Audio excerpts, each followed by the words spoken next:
I'm trying to think of a clever joke about religion somehow, but I'm just coming up empty. Just like heaven. Ah.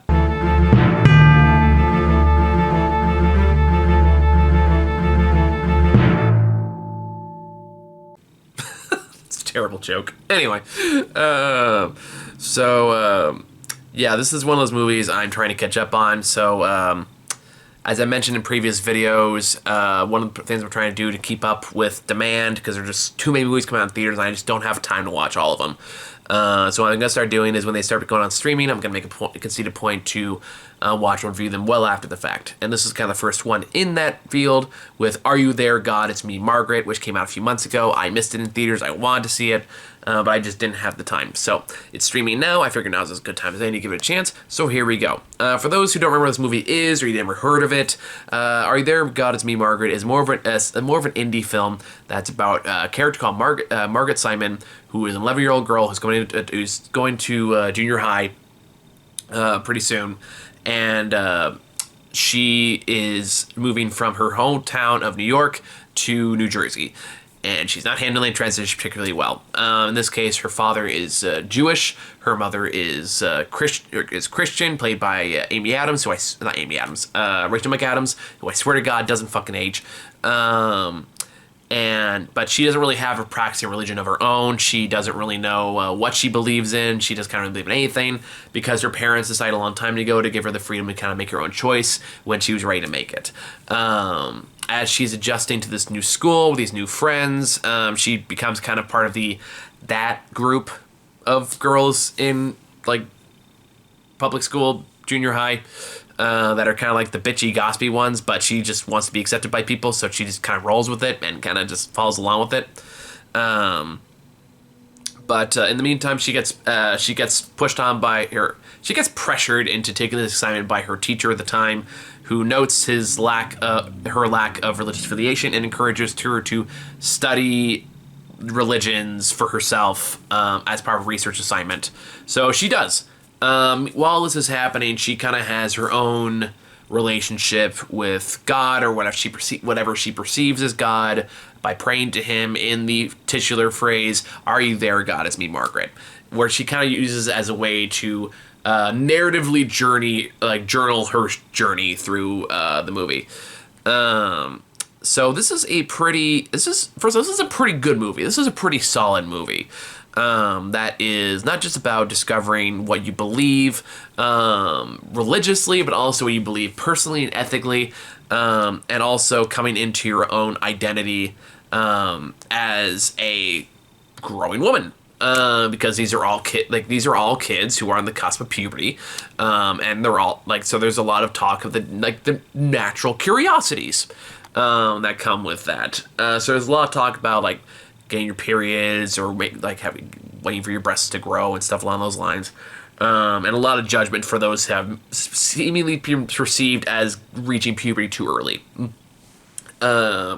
So a lot of the movie is kind of this back and forth examination of adolescence in the 80s. I want to say this takes place in the 80s, so that framework is important, because I don't think the story would play out the same way if it took place in modern day.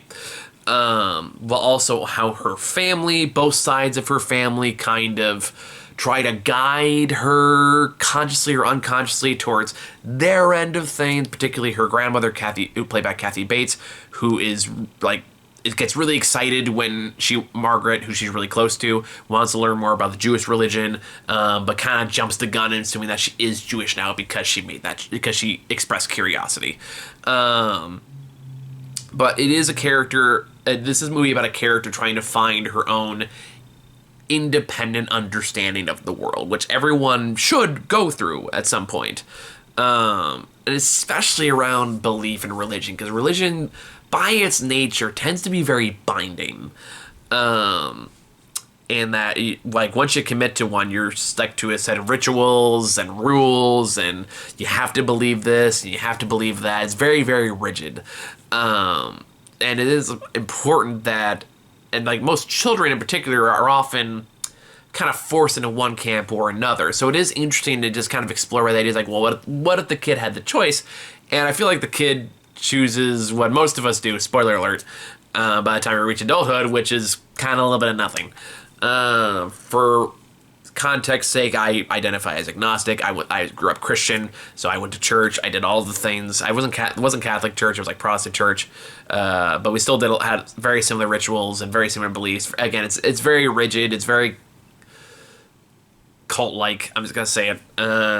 It's very cult-like, and it's very much like you're not allowed to question any of these things. But a child is meant to question things. That's the point of being a child, especially at that age of prepubescence, where your perceptions and beliefs of the world are going to be challenged, whether you like it or not. So I love the idea of just children having more autonomy in what they believe, as opposed to being pushed into one way or another by their parents or immediate family member. So I like that journey. I like her own I like her journey not just to find her own religious beliefs, where she kind of just eventually kind of identifies as atheist or agnostic. Kind of agnostic, because she still talks to a God. It just may not be like the Christian God or any perceived, any established version of God, just her own personal version of God that works personally for her. But I like how she also grapples with their interpersonal relationships and understanding that, like, one, the power of peer pressure, but two, also how the people you associate do have a long-term influence, not just on who you are as a person, but how you're perceived by others. These are all important lessons that are like for kids to learn, and I feel like everyone kind of goes through a journey like this at some point or another. So I like the examination of that, but I also like the examination of Rachel McAdams' character in particular, who is a Christian mother who's been disowned by her parents because she married a Jewish man, and who they're very, very against. But she eventually tries to reconnect with them via like a Christmas card, which sparks further conversations. But that being said, the Christian parents are still very Christian parents, and they have their own ideas of what's acceptable and what's not, and they try to push that onto her.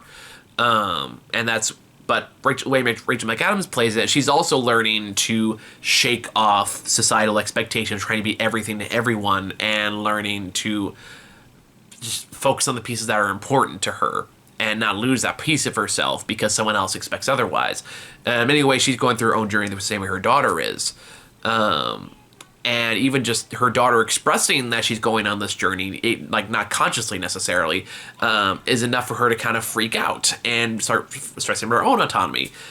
These are all journeys that are wonderfully told and wonderfully expressed over the course of the story, and it's a very good coming of age tale.